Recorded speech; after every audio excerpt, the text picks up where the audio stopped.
playing Cotton Eye Joe. Yes, he was. At the end of his show. Yes. And I wonder if he was dancing. I know he was, actually. I am 100% convinced that he was. Finally, he played some decent music. Like, the only other decent song he's played before is the Star Spangled Banner. No, he's played a couple other ones. Name one besides Cotton Eye Joe. No, what did he play 2 weeks ago that we were dancing to? We were dancing to that one. We were dancing to that. Which was just a horrid sight. And thank God we didn't have a webcam. I mean, there's no such... if you want to see, like, White Boy Boogie, it was going on in here. Right. Right. Are you going to intro the show or just, like, go right into Jim? Welcome to the Sackheads Radio Show. Thank you. Thank you very much. All ears, I appreciate you being here. Thank you. It is the 22nd of April, 2015. It is Wednesday, 8 p.m. in Pacific, 11 on the East Coast. It is time to strap in, sit down, and listen to us talk for 10 more minutes before we get to a subject. You know, that strong intro that we love to do. How are you, buddy? I'm doing great. I'm doing okay. Just okay. Just okay. Why is that? The A's got killed last night. Yeah, I didn't want to talk about that with you. It was ridiculous. Yeah, but they're playing again now, so that's okay. Yeah, and hopefully they will do well. We'll see. We'll see. Did you see the KC Oakland series? Yeah, it was a nasty series. It was a horrid series, and it's weird how rivalries pop up or could pop up right over one pitch. Well, hang on a second. This started back last year when it was, some people have touted the best playoff game ever. Oakland KC, right when Oakland lost. Yeah, I'm gonna for the one game playoff. But then they continued. It was a great game until Laurie slid in second, trying to break up the double play, and did injure the KC player. Not intentionally. He got thrown out after that. Took it, right? Because he knew he was going to get thrown out after that. But then in Game 3, yes, he took a 100-mile-per-hour fastball about head height that ended up going behind him. And both benches kind of came out and cleared.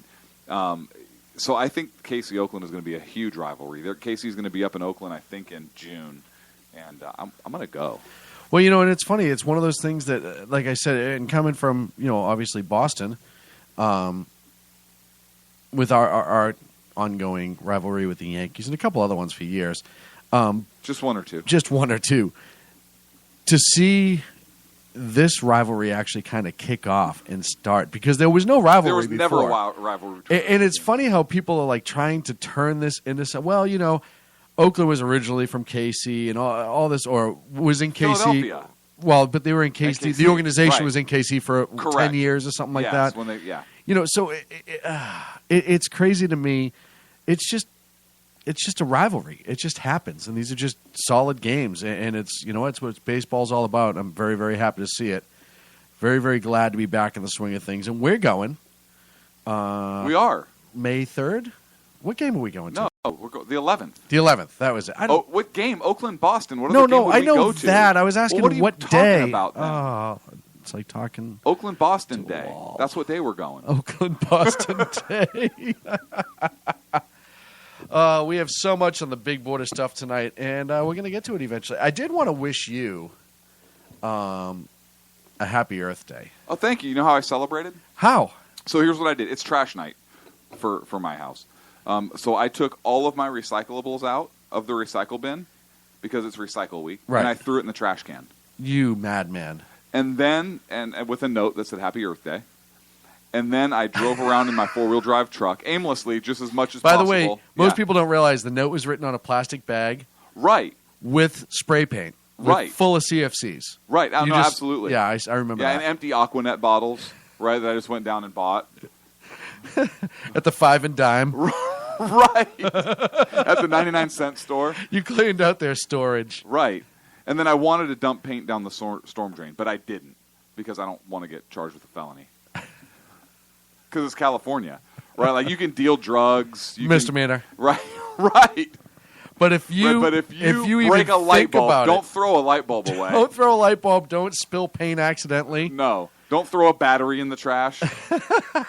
Welcome to California, where up is down and down is up. And yeah. What are you in for? threw a battery away. What are you into? Oh, yeah. Have you seen those long, thin light bulbs? Throw one in the dumpster. Yeah. Really? You're a madman. Yeah, what are you in for? Murder. Yeah, that's nothing. Yeah, it's nothing. You're going to be out in 5 to 10. What I'm am doing I a in full for? 25. I washed my car on a Tuesday. Yeah. Even the murderers would be like, well, dude, we're in a drought. Yeah. California, with even the murderers are liberals. You did what? All of a sudden, the child molesters are beating up on them. Like, normally it's the other way around. They're the lowest form, but now it's all of a sudden the environmental criminals, if you will, which are all environmental criminals. I was Speak for yourself. I'm not an environmental criminal. Sure. What I want to know is why our tax dollars are being used in schools to have kids do like Earth Day posters, like Save the Earth. What kind? I don't have a problem with it to a point. I don't teach them something constructive. Well, I don't have a problem with them preserving parts of the earth in the sense of name one part of the earth you want to preserve besides the United forest. States. Oh, I meant the United States. Right. I didn't mean about the rest of them. Right. Just us. Exactly. But I have no problem teaching kids to respect the resources that they use. Right. And by doing that, in my opinion, that's what Earth Day should be. It should be, but it's it shouldn't not. be the propaganda about global climate. What is it? Change now? What do we call it now? I don't know. I don't follow ridiculousness. That. Ridiculousness. Global climate ridiculousness. Climate change. No, I think it's not. I don't think something it's different I think it's now from maybe the climate changed just in the last 2 hours we've been prepping this show. Right, it cooled off. It cooled off a lot, and I don't know why that is. Maybe it's because I threw some stuff in the trash that I shouldn't have. Oh man, we were just talking before the show about water and just how insane this state is. Oh yeah, and we are in this mess because we created this mess. For those of you around the country laughing at us here in California, we deserve it. We kind of deserve it. No, we definitely deserve it. By we, I mean the liberals, because we don't deserve it. We don't deserve because it we whatsoever. think the fish should die. Right. And we're in a massive quote-unquote drought. Right, because we that waste is billions completely of gallons man-made. of water. It's completely man-made. Yes. We could have built reservoirs 8 years ago. The state of California approved these reservoirs. Same levels we had in the 70s. Same levels we had in the 70s. And our population has exploded. Yep, absolutely. And yet we let rainwater and runoff from the mountains flow We into the Pacific pump it Ocean. out to change. There's a lake in Folsom, California that they pumped out. I think it's called Folsom Lake. Yeah. I think it's pumped out like... Good, that's a good name for it. Yeah, that should be a great name. I want to know who the marketing genius that came up with that was. Yeah, what are we going to call this lake? I don't know. It's in Folsom. How about Folsom Lake? You nailed it. But they pumped out what? They just wanted 500,000 gallons of water or something ridiculous to change the temperature 2 degrees for the spawning of salmon. Yeah, why wouldn't you do that? Or crawfish. I don't even know what it was. But we're going. This was tadpoles. This was just a couple weeks ago, or like 2 months ago now. Yeah. Because but we're going to time your showers. Right. Right? But you can't water your green lawns? No, you can't have those anymore. It's a felony. What are you in for? I had a green lawn. Tim Shea, who's a new listener in the chat room, the Chilean volcano spewed more greenhouse gases into the atmosphere in one afternoon than humanity has generated since Earth Day 1970. I don't doubt that whatsoever. And, you know, it's funny. What I want to know is why Mother Earth hates herself so much. Right. Why would she do that? Maybe she's trying to commit suicide, which maybe we need to help her even more. Intervention. We need to have a Mother Earth intervention. It should be Mother Earth Intervention Day. We should book her on the show because she obviously needs help. I think it's completely just so conceited of mankind to assume that we could even attempt to affect the Earth more than we like. I think we've learned time and again that when the Earth has had enough of us being in a certain area, well, listen, it finds a way to alter us. That's not true. Look, we created that first ice age. We did. And then when the temperature spiked a couple hundred years later and wiped half the planet. That was because of us also. That was also because of us because, for all the cars that we were driving around back then. Right, yeah. I'm pretty all sure. All the trash we were throwing. Did Jesus drive a Pinto? No. He had a big lifted truck. Oh, was it a big lifted? Oh, he was with the giant, like 12-inch smokestacks. Right. That's exactly what happened. It's insane to me what they will blame on this, but not take any blame for themselves. You could have increased our infrastructure. We could give a damn less about a 3-inch fish. I see what you did there. Damn less because we haven't built. I should have said 2 dams less actually, but recently one joke was good enough for now. You literally just looked at me with I nailed it look and took a drink of your black tea lemonade. Yeah, I do that The sometimes. only thing you didn't do is high five yourself. I do that on the day show because you're not there. Right. So I actually have a mirror in front of me in my little studio for the day.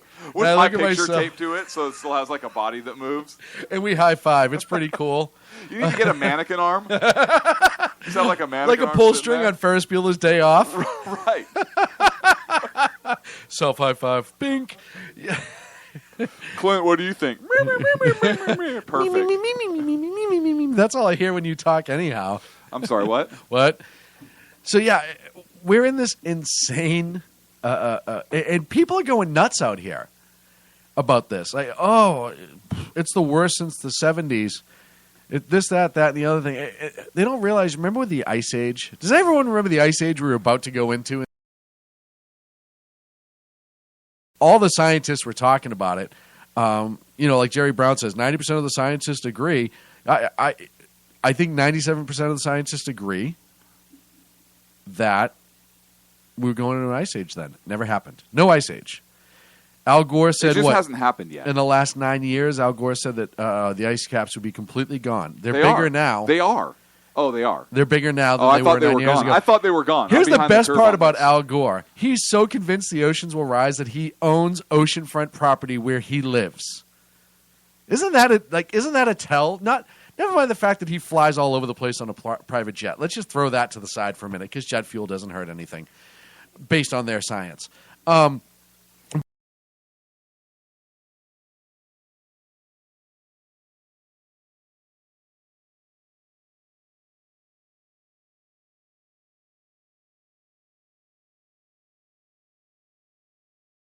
That he's a buffoon. We all know that he's a buffoon. But at least be a good liar. You know? Sell the product. He is. Live- He's the product, and he's selling it.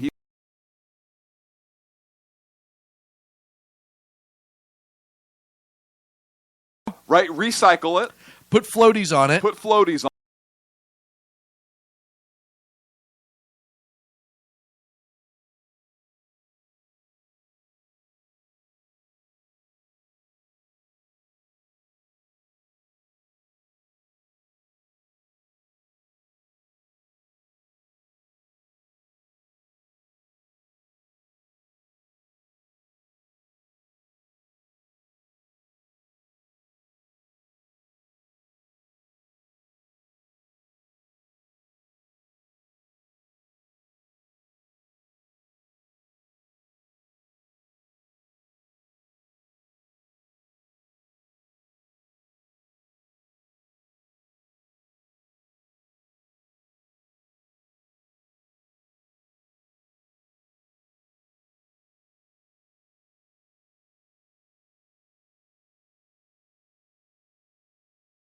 If I can buy a solar system for your house and it saves you money, that's capitalism. I'm okay with that. I'm okay with the choice of, hey, you know what? This is better for my family and it saves me $80, $90 a month, whatever it is. That's capitalism. And I'm fine. I'm not against solar. I'm against being forced into solar. I'm against being forced into this green ridiculousness.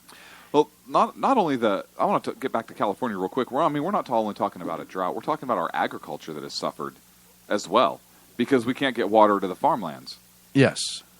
I mean, we used to raisins. Right, because there's that big fight right now for the for California raisins, The right? I California saw raisins, them. Right? They dance fight. Yeah, that's pretty cool. No, different one. Oh, That was okay. a different video. Just went to this argued in front of the Supreme Court of whether the federal government takes like half their raisins. It's some ridiculous.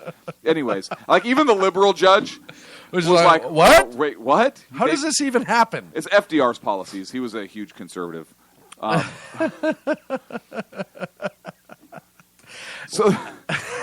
But if you used to drive down through California, from Northern California to Southern California. The Grapevine? No. North of the Great. Don't be a smart aleck. Oh, Nobody sorry. likes it. Nobody likes a smart aleck. I do. I love doing the show with you. But it used to be. Remember the orchards on both sides? You had almond orchards and oranges and everything else. Yes. Not anymore. It's a dust bowl. Yeah. Because they can't get water because we're trying to save a damn fish. And now it's compounded that we've had less snowfall, less rainfall, and we're diverting much of that water still away. So now most of the state is experiencing these drought conditions, but it's affected our agriculture as well. We used to be the breadbasket of the nation and had a huge economic impact on that, and it's a little crazy now. Yeah, well, and a lot crazy now. Here's the how thing. much revenue have we lost as a state because of the suffering our agriculture has been through and the regulation we've put through them, not just the water. How much has our economy declined because of that?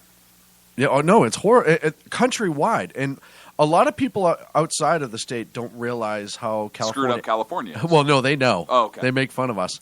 But the agriculture in California feeds, I think it's 90% of the country, and that's not an exaggeration. Now, right now, what's going on is they're going to have to raise prices because it's costing them more when they're allowed to actually farm for water to create these whatever it is they're creating. Mm-hmm. And then that cost is going to get turned around when it's sold to the public. We're already still in a wobbling economic situation in our country. We haven't recovered from anything. Every economist will tell you that we haven't recovered. So now we're driving. As a matter of fact, they're talking about going through a second dip. Second dip. So now you're talking about increasing the cost of our food for people throughout the country. At the end of the day, it comes back to a damn 3-inch fish. Think about how crazy that is. That the entire country, the cost of food will go up when people are still not making enough money because of just government everything. Like I said, last week everyone paid their taxes. I mean, and you paid big. Well, not everybody paid their taxes. Some people got money back that didn't pay anything. Right, and then you have Al Sharpton, who owes $3 to $4 million in taxes, and that's just because it's Melissa Harris Perry or whatever her name is on MSNBC. You know, MSNBC has 4 hosts that are currently right now in huge debt to the U.S. government, and nothing's being done about it. But what can I do? There's nothing I can do. We're just caught. We're just absolutely caught. And they keep pushing it. There's a humongous climate meeting, and they're all going to sit around. You know, I kind of think about it like D&D guys. Like the image of Dungeons and Dragons guys where they're all sitting in the basement and they're all wearing like their funny wizard hat and stuff. That's really what I'm starting to picture with some of these environmentalists because it's getting that crazy. It really is. So is it a religion? Are we not allowed to talk about them now because they're a protected class? Is this hate speech that you are engaging why in would right you now? even bring that up? You know that's going to come next. It's Mother Earth. Right. They worship Mother Earth. Why would you give them that idea? It's a brilliant idea because I want to charge royalty for it. I'm a capitalist. Why wouldn't I give him that idea? Oh, man. And Note also, the date and time of this show, Sacco. We just gave a huge marketing idea to the environment. I love how Sacco just goes, okay. Yeah. And he did. Look, he's typing it right now. He's on it. He's typing a note. He's not the best producer in the business for nothing, folks. Yeah, he is. No, he is the best producer for nothing. Right, literally for nothing. We don't pay him anything. He is the best producer that we have, and we don't get much in return either. Let's be honest. At all. At all. At all. Zero. We don't really. He actually costs us money because the cost of caging him, feeding him in the cage, cleaning the cage out because he won't do it himself. It's definitely. Hosing him down, because he's got all that hair, right. So, and then cleaning the drain. Well, we brought him to that groomers that one time. I remember that they put all those bows all over his hair. Remember? We said give him a lion cut and a flea dip. They gave him a flea dip, which was weird. They thought it was the first talking dog they'd ever met. It was awesome. They were filming him and everything. We high-fived it. It was on YouTube. You can find it. Yeah. They paid us money to clean him. Right. So they want to bring him back. Have a Saturday event out of it. They're like, I loved you in Star Wars. See the new Star Wars trailer? Yes. I am pumped. I am absolutely excited about that. No, it's awesome. Sacco is not in rehab yet. We're working on it. It's something we got to get him to go to. First, we have to get him to actually need to go to rehab, which we're working on that first. Right. So we're trying to, when he's in his cage, we actually sedate him, and then we try and pump him full of addictive substances, because in California it's not really a crime to have those things. Right. So we're trying to get him hooked on. And you know the little hamster water bottles that we hook onto the side? Yeah. Full of whiskey. That's all we put into is whiskey. No, it's just whiskey. So we're getting there. We will get him to rehab at some point. Back in the chat room, Sacco, that's messed up, bro. You deserve a good conditioner.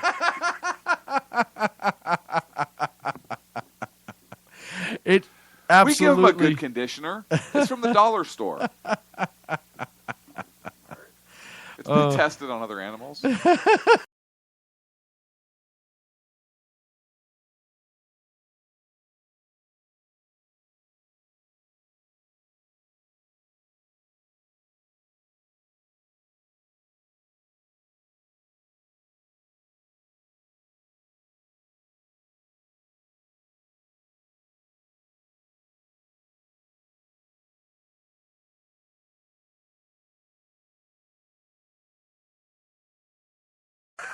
Something like that. Well, you're the one drawing the parallel here. I'm just trying to follow along. Just the fact that they're going to throw a nomination and have it affect the bill, especially something as serious as sex trafficking, the two should not matter. And the fact that they have to cut a deal on one to get the other is, to me, just says that they don't really give a damn about sex trafficking. It's all about getting Loretta Lynch nominated. And it really, to me, it's an insult to anyone who's been a victim of sex trafficking.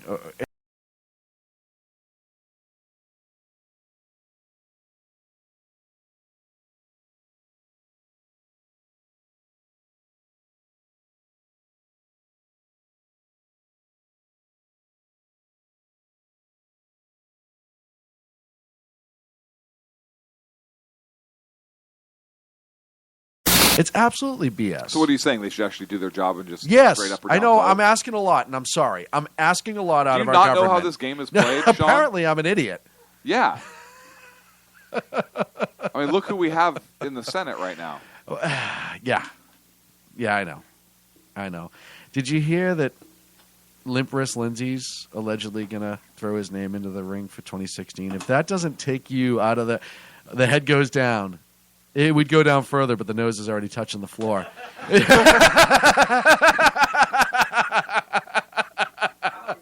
Man, it's a tough room tonight. Tough room. Oh, what did I say to deserve that? I didn't deserve that at all. Tough room, ladies and gentlemen. Man. But getting back to Loretta Lynch, I've heard a lot of mixed emotions about her being nominated.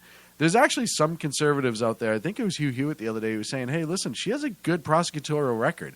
She might be a Democratic appointee and she might be a huge Democrat, but she may actually stick to her guns. And she may actually... No, she'd try and take them. Well, if the law is passed, yeah. Yeah, she would try to take them. She'd try and, regulate something, right? Yeah, and I don't know. And listen, it's hard to, in situations like this, it's hard to say what she's going to be like once she gets in. Yeah, she had a pretty decent prosecutorial history. There was a couple cases we talked about when this all first came up that we didn't necessarily agree with. But overall, she kind of did what she was supposed to do. Now, the flip side of this, of course, is going to be now that she's a nominated bureaucrat, essentially, is she going to, essentially kiss up to the hand that's feeding, or is she going to actually go in and do her job? And that's yet to be seen. I have a feeling she's going to kiss up to the hand that's feeding. But I'm hoping, just like I hope a lot of times, because that's all we can do when we don't really have a say in it, I just hope the right thing is done. And I hope that she gets in there and she just does her job as the Attorney General versus playing political shill. My money's on political shill. I was just going to say, I said, name one person in this administration that has actually just gone in and done their job and is still there. Ready to go. Just one. Hold on. Joe Biden. He did exactly what they want to do. Joe takes the heat when it's time. He goes out and says, they just unleash him. They don't even give him a script. He just goes out and says something stupid when they need a distraction, or he goes back into his room and plays with Legos. But has he had to cast a vote in the Senate? Really, that's his only job. I know. So he hasn't done his job either. They haven't needed him. He's done his this political way. Would job. you put the vote in Joe's hand? They don't have a choice. But would you? I would, just because I want to hear what he says when he casts it. Guys, it's 50-50. We all know if we pass this, it's going to go to Joe. Right. And we all know that Joe doesn't have a damn clue of what we're talking about. Right. So we got to fix this before he screws it up. Joe, how are you going to vote? I don't know. What are you giving me? The Republicans are giving you broads, and the Democrats are giving you booze. Oh. How do I get both? Can I split my vote? Because there's somebody else that'll come in and split that, right? I'm good. It's a lot of pressure. I'm the vice president, for God's sake. Look, I'm going to have to try both first and see which one I like better. Like, is it good whiskey? I don't know. We're talking biker broad? Like, what are we talking about? Joe, yay or nay? Friggin' Tuesday. No, Joe, yay or nay? All right, fine. I'll have the veal. Joe, have you been drinking? No, that's the damn problem. Here, do 2 shots. Yay. Son of a bitch. He works better when he's drunk. Go chase butterflies. Okay. Give me the net. Tell Barry I'm coming to the office. Just running around.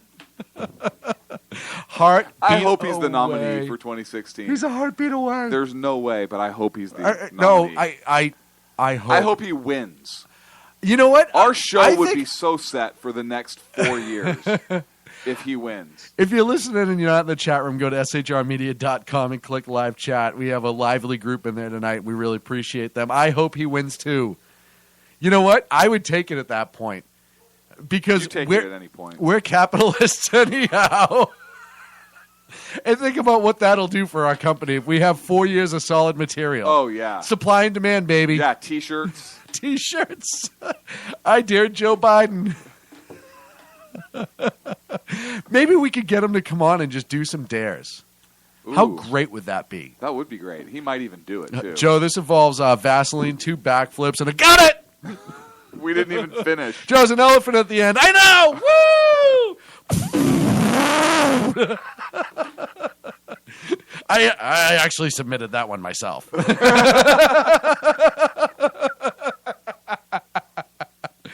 Oh, and Jersey Joe shows up in the chat room, starts throwing singers out right away. Sacco, kick him out.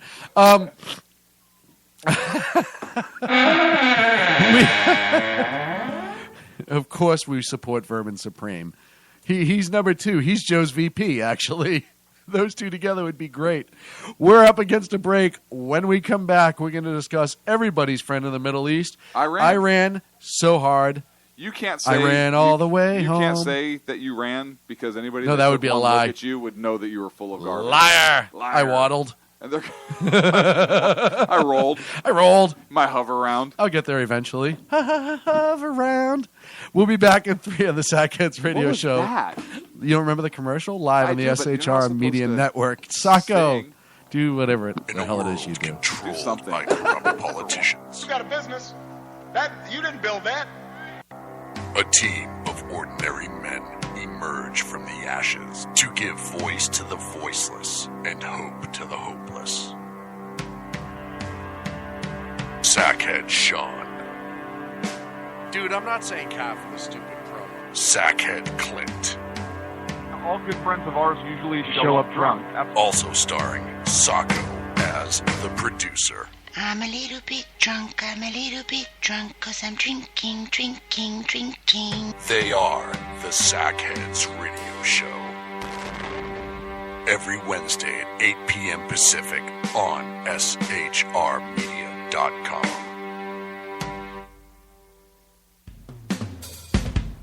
This is Tammy Jackson, inviting you to join me on The Tammy Jackson Show every Tuesday night at 7 p.m. Pacific on the 405radio.com.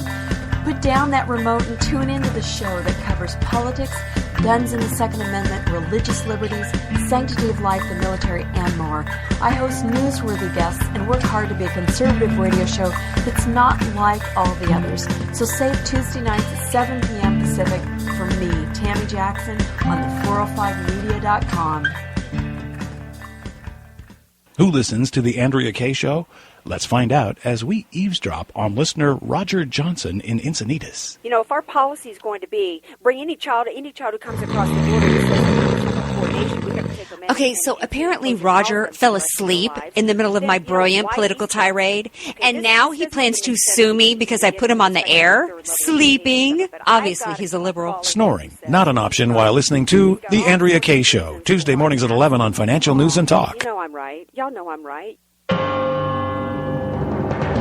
Hello, I'm Matt, a student at Hillsdale College. Here is Hillsdale President Larry Arnn on the continuing relevance of the Constitution. Many argue today that the Constitution is outdated because it addresses problems peculiar to the 18th century.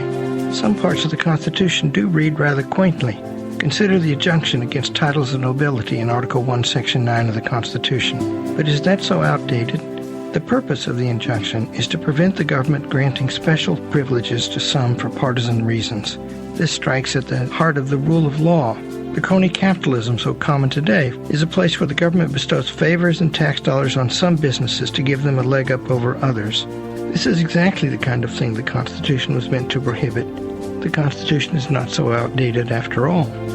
This Constitution Minute was brought to you by Hillsdale College. To join the national conversation on the Constitution, go to constitutionminute.com. I said intro us. I told you I'm not going to do it. Welcome to part... Thank you. Thank you. I stand my ground. Welcome to part 2 of the Sackheads Radio Show. Thank you so much for sticking with us. You're welcome. You're welcome. I've stuck with you a long time. And you should be thanking me for that. Yes. Not like Sacco. Right. No, I know. What? No, you can't get out of the cage, Sacco. Sacco, this place would be on fire and you're staying, all right? You're Right. part of the team. Yeah. Don't threaten us with false quitting. We don't accept your resignation. You can't outrun 900 feet per second. No, he can leave whenever he wants. Yeah, it's a free country, Sacco. What kind of communist are you? You just jammed in, buddy. I know. Not my fault you decided to fly a helicopter. There's no ejection seat. Well, there is, but you don't want to use fare it. well. Yeah, it's not going to go well at all. Not going to go well at all for you. That thing would have to be crazy quick. I want to try and design one. Ooh, maybe we could design one for Iran. That would be a good one. Iran ejection seat and helicopters. We'll give them equipment. And it just randomly ejects mid-flight. Here you go. We'll teach you guys how to fly it. And then we have the button over here. Watch this. Eject. What was that? It was them getting chopped up. Yeah, but the last part. Well, that was the last sound it made. I didn't listen. I can only design the seat. I can't design the sound it makes. That's true. What? Thank you. That was the engine seizing. The engine seized. All right. Thank you, Sacco. The engine seized. Good recovery, buddy. Yeah, nice work. See, why do you have his back, Sacco? As much as he talks about you and talks about putting you in a cage and treating you not like a human and how you're a hairy, woolly mammoth beast. I never said woolly mammoth. We were talking about the Mammoth Lakes earlier. Yes. And you called him a woolly mammoth. I did not call him a woolly mammoth. Play the show back. That was before the show. Listen, nobody We've knows talked what about this happens before. the show. You can't randomly just Yes, say play it back when we're not on the air. Yes, I can. Because we are always on the record. Right? No. I hope not. We're not. So what if I told you? No, what if I told you? What if I told... that we may give Iran $50 billion signing bonus? What is this, freaking Major League Baseball? Why are we giving countries signing bonuses? We really want to get this kid to the bigs. Right. Yeah, hey, Iran, look at... North Korea is showing interest. $50 billion you sign. What do you say? Russia's showing interest. There's a lot of people going after this young kid. He's a hot young arm. I mean, his nickname's the Nuke. Right.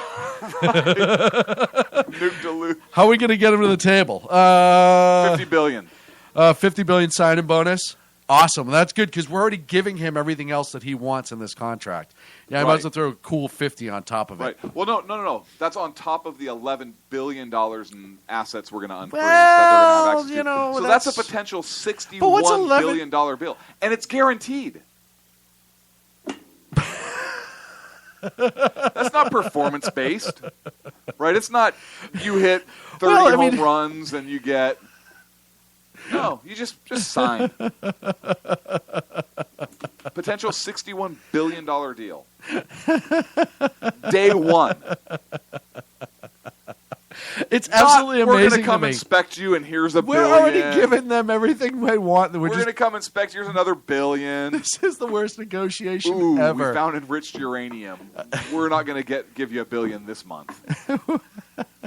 Sacco, I think, got the link. Ron's asking in the chat room if you got the link. Press 1 for yes, 2 for no. Come on, Sacco, get your head in the game. Now, Iran...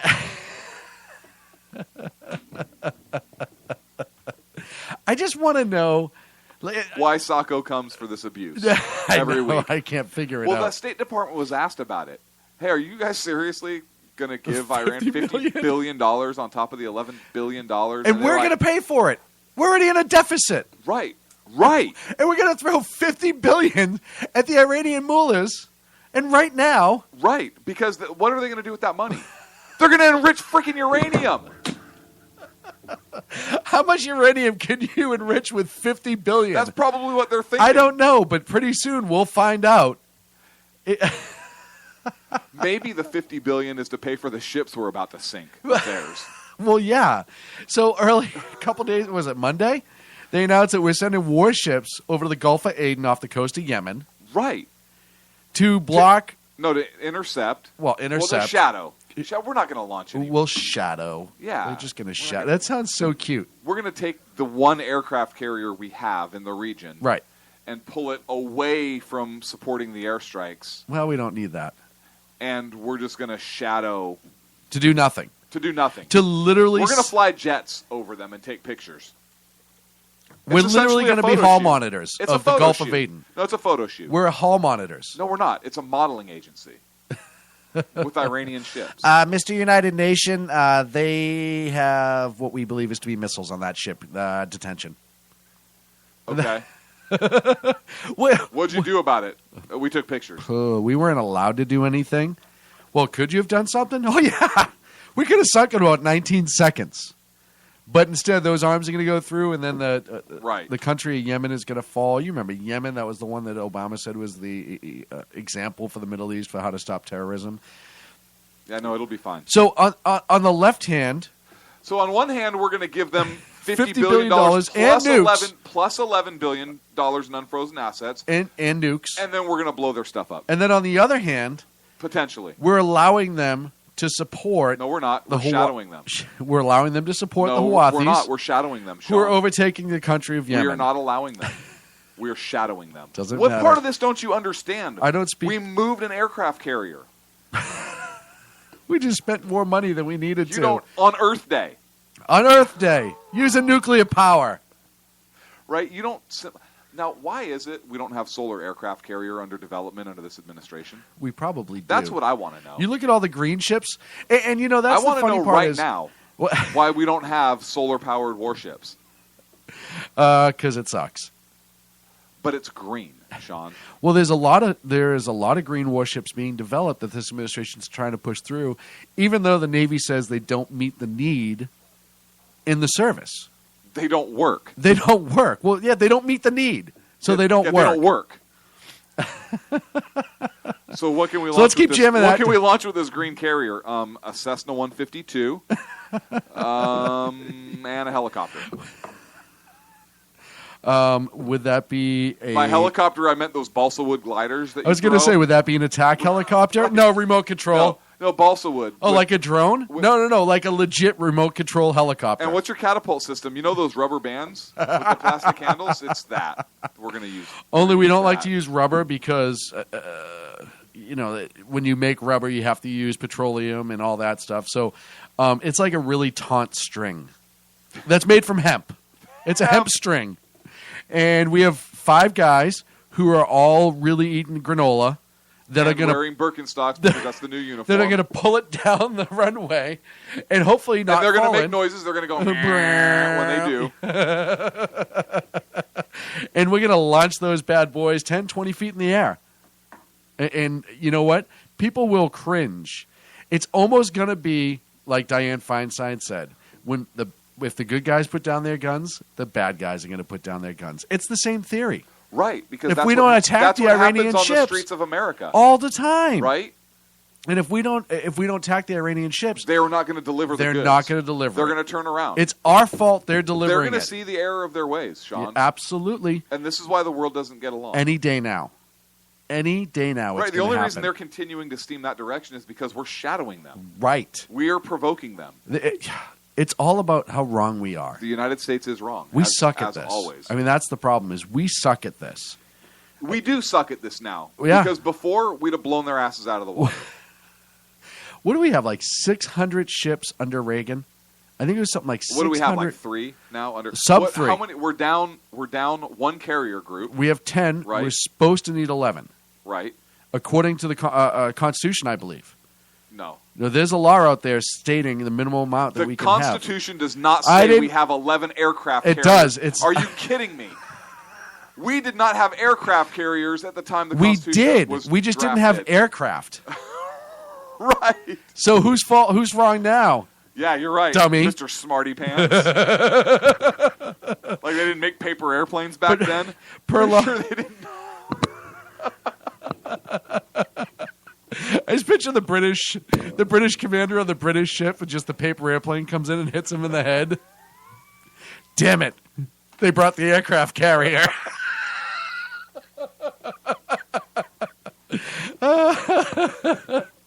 Oh, I want to do a cartoon of that. Now, anyhow, we're supposed to have 11. Yeah, because it's constitutional. Because it's constitutional. We have it in the Constitution specifically. Prove me wrong. Right. Okay. No. No, hang on. No, I'm saying, prove me wrong. Is it one of the amendments? I'm going to have to read the entire Constitution on air to prove that it's not in there. That's going to make for great radio. It is. No, I don't believe it's one of the amendments. I believe it's one of the... It's actually in the body? Okay, perfect. Go ahead. So...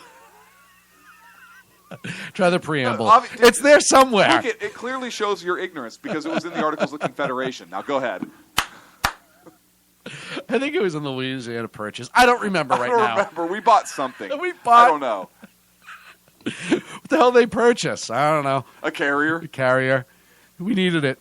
The Brits are attacking. Ask Andrew Jackson about it. He pushed them way back. Anyhow, Old Hickory, the craziest president we've ever had. Ooh, I'm going to disagree. Ooh, who are you going to go with? As craziest president we've ever had? I mean just like crazy in the sense of never back down from a fight crazy. Or just like kill everybody and take like manifest destiny, just whatever. Right. Okay. Yeah. He literally said that at one point he wanted to bathe in English blood. That's pretty wacky. How's that wacky? That's beautiful. He had a soldier slice his cheek and a hand when he was a kid. I'd probably hate them too. Dude, and then the attack on Louisiana, New Orleans, he went insane. He did. It was great. Old Hickory. You got to love the guy who somebody runs up and tries to assassinate him, and both pistols misfire. First of all, that's how you know that guy was going to live until he decided he wanted to die. Right. Because the odds are that, and I just read something today, it was like 155,000 to none that would happen. Or to 1, since it actually happened. happened. No, it's none. Okay. Because I said it was. Okay. Damn it. I'm Would sorry. you just stay up? Yes. And then he beats him with his cane. He was a sitting president at the time. Yes. So awesome. So anyhow, the Ohio-class submarines. Which were also in the Constitution. Which were also in... specifically Ohio-class. Yeah, I believe they were. I was just educating our listeners. Specifically the Ohio-class. But... What the hell's an Ohio-class submarine? Just trust me, in about 275 years, this is going to be pretty pertinent. Just put it in there. That Hancock's a wacko. It wasn't Hancock. It was Madison. Madison. I'm sorry. I forgot Madison put that in. We always talk about source documents on this show and the importance of knowing history, Sean. You're embarrassing me tonight. Madison put it in. The hell's an aircraft carrier? You will get to it. Trust me. Franklin, I need you to invent something. Trust me, you're going to be famous if you put this in now. Years from now, they're going to talk about it on talk shows. What's a talk show? Dude, don't even get me started. Look, have you heard of the Sackheads? Pretty sure we're in the Constitution somewhere, too. I'm pretty sure the word sack was in there originally. But you just have to think back then they talked a little bit differently. So we'll find it. And then the Ohio-class submarines are coming to the end of their... Look at you. Just all beet red and big-nosed, huh? Wow. I haven't said I'm anything hateful about tonight. You are hateful I am tonight. hateful tonight. You are. I don't know why. Because I made you eat a tuna sandwich. You did. The Ohio-class submarines are coming to the end of their operational ability. There's not much. We don't have anything in the water to replace it. We don't even have a hull down, and we only have a couple years left on them. Right. Which is scary in itself because they're kind of our forefront of our nuclear attack. Yeah, and I think what they're actually proposing is the California class, which it doesn't go in water because there is none anyways. And it's really green because it uses no fuel. It just launches a sign. Right. We're sorry. Please stop. Oh, God, they brought the California class submarines. Boop. Big. Please stop. Oh, they're serious this time. California class. Dude, that in itself is funny. Just the thought of it. I just picture a whole bunch of sailors The coming San Francisco class. slap fights. Bright pink. And that's fine. We're not judging. No, we're not judging. Is that an American flag ship? No, it's rainbow flag. That's weird. What? I don't even know what that is. Is that Greenpeace? When did they get a submarine? It is Earth Day. Does it shoot missiles? No, it shoots flower petals. It's weird. Bizarre. It shoots messages of encouragement. You can do it by not bombing Israel. Yay! Or just bomb them. We really don't care anyhow. But they're coming to the end of their operational tenure. There's nothing to replace it. Glitter cannon. I can't move on. We're not going to get over this. All right, everyone get it out now. Come on, let's go. Light the Banned chat. by illegal immigrants. This is why if you're listening and you're not in the chat, you miss all the good stuff in the chat. Banned by illegal immigrants. With free health care. Oh, yeah. Because we're about to give them that too in this state. It Right. just gets better. Everything in the state gets better. It's all pedal powered. It's all pedal powered, the entire state. Visual attack with jazz hands.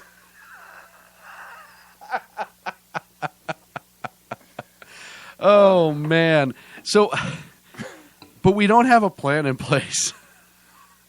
We don't have anything in place. We have some designs, but there's no hulls being built. And you got to talk, you're looking at 10 to 12, 15 years to develop and put these into the water and get sea trials out of the way, get them manned, get them trained up. And I would be more worried if the Soviets had their ballistic missile nuclear submarine fleet patrolling the world waters again. Yeah, I would be. That more would make concerned. me worry a little bit more. That would, and you know what? Wait, they do. I'd also be nervous if they were flying like airspace incursions with other nations that they don't agree with, or coming up to our shores, which we've covered before. So, anyways, we're in a proxy war now. It's weird, right? Yeah, with Iran. With Iran, but we're going to give them a lot of money.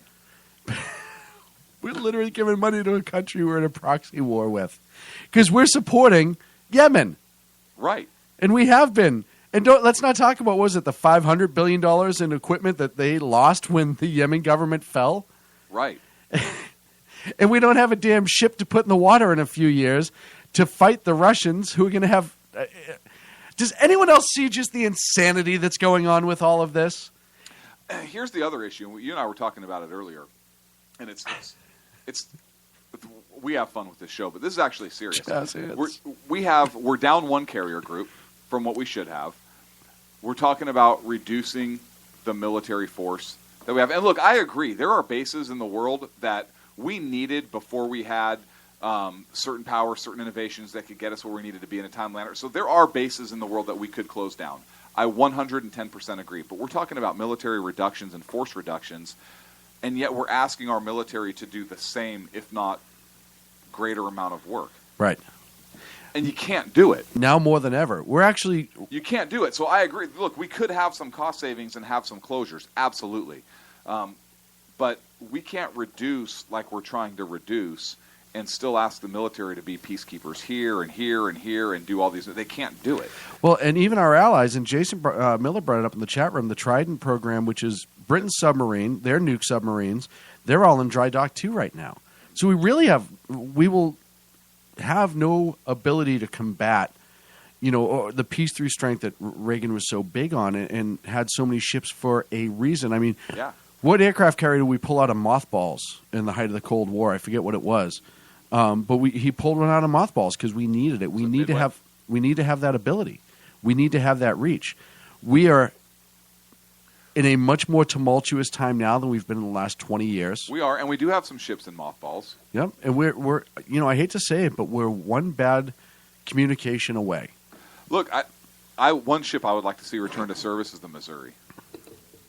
And that ship it's over in Pearl. It's docked right by the Arizona Memorial. And so you have the kind of the beginning of America's involvement in World War II, and then the signing of the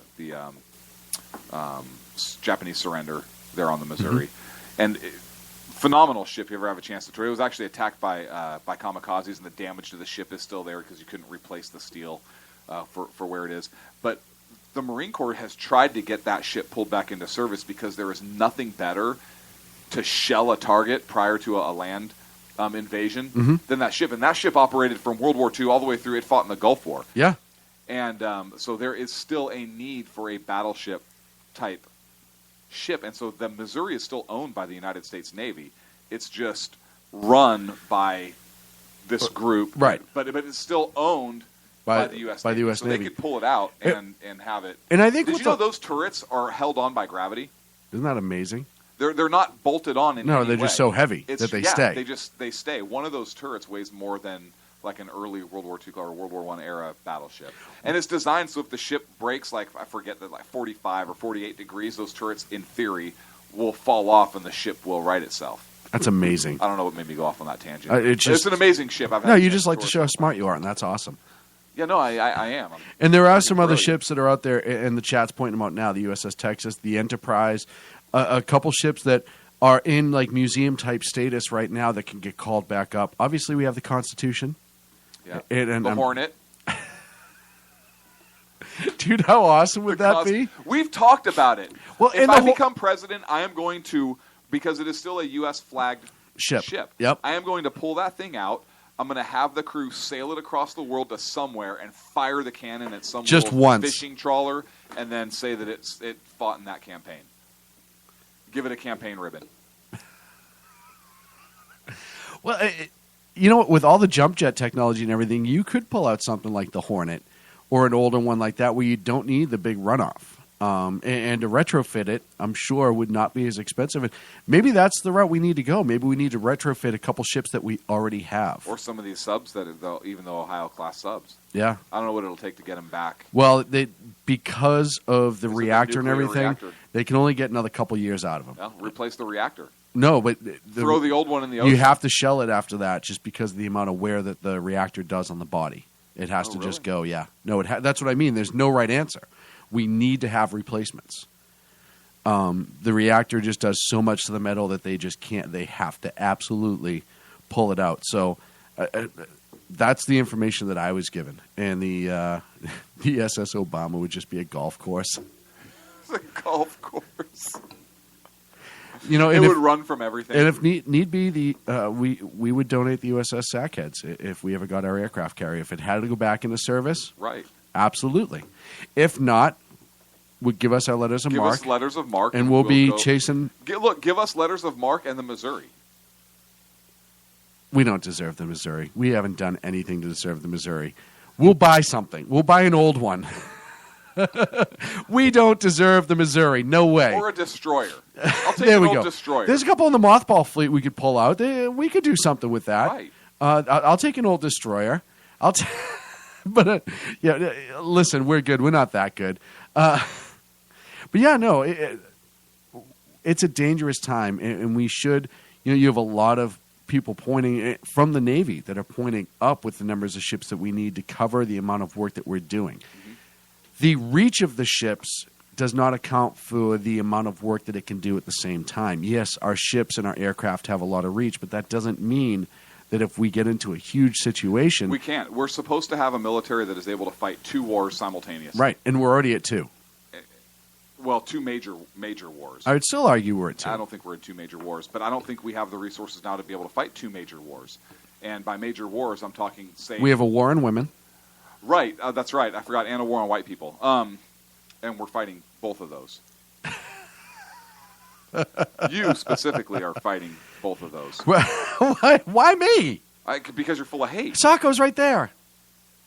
Sacco's taking enough heat tonight. It's your turn. Okay, fine. I'll own it. I'll own it after the break. We're not up against the break yet. Comments. We get to part 3. Have you seen the mixed message that the Pentagon and the State Department are giving on the carriers?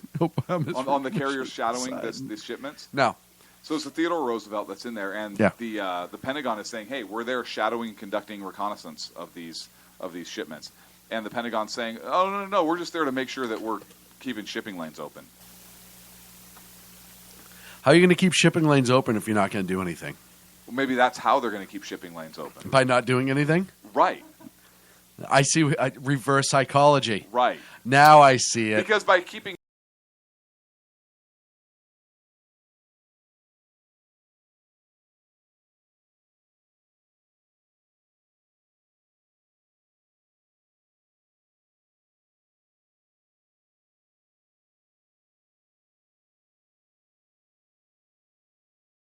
they will balk. But is that something that we need to be taking a chance with right now? Do we need to have... Because if they don't balk, what happens then? Where's the quote-unquote red line?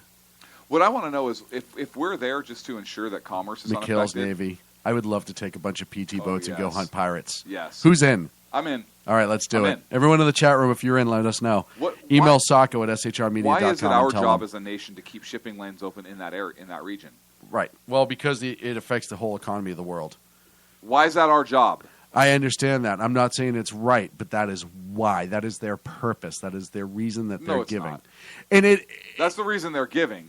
Right. But why is that our job? Well, look, again, where's the United Nations? The asset. Look, you stopped your airstrikes. Send the asset to go blow them up if they're bringing arms over there. And call it a day. We're stopping that. Call it a day. Right. They're not supposed to do it. There's a blockade. Blow them up and get your ass back to where you're supposed to be to start your bombing again. Egg, you get to launch depth charges on the PT boats. No problem, buddy. Right? I agree. What are we going to do? We're just going to sit there and shadow them? It's How not about our this? job to direct traffic. Why don't we blow them up before they leave port and block their port with their sunken ships and just call it a day? Right. And then give them $50 billion. Here's for the ships, sorry. Right. It's almost like Han Solo tipping in the Mos Eisley's casino. Sorry about the mess. Right. Who shot first? We did. But that's the problem. We'll never shoot first with this administration. They're going to wait till we're once again victimized. And they're just not... Foreign policy disaster.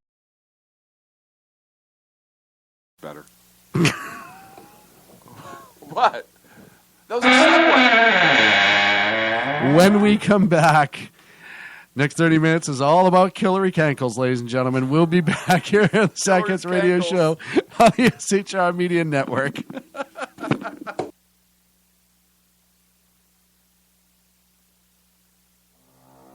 In a world controlled by corrupt politicians, You got a business. You didn't build that. a team of ordinary men emerge from the ashes to give voice to the voiceless and hope to the hopeless. Sackhead Sean, Dude, I'm not saying calf for the stupid pro. Sackhead Clint, All good friends of ours usually show up drunk. also starring Sacco as the producer. I'm a little bit drunk, 'cause I'm drinking. They are the Sackheads Radio Show. Every Wednesday at 8 p.m. Pacific on shrmedia.com.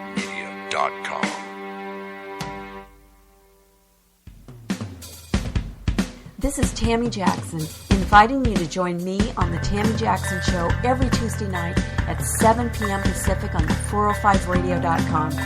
Put down that remote and tune into the show that covers politics, guns and the Second Amendment, religious liberties, sanctity of life, the military, and more.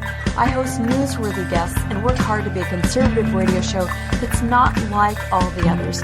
So save Tuesday nights at 7 p.m. Pacific for me, Tammy Jackson, on the 405media.com. Who listens to the Andrea Kaye Show? Let's find out as we eavesdrop on listener Roger Johnson in Encinitas. You know, if our policy is going to be bring any child who comes across the border who says coordination, we have to take them in. Okay, so apparently Roger fell asleep in the middle of my brilliant political tirade, and now he plans to sue me because I put him on the air, sleeping. Obviously, he's a liberal. Snoring, not an option while listening to the Andrea Kaye Show, Tuesday mornings at 11 on Financial News and Talk. You know I'm right. Y'all know I'm right.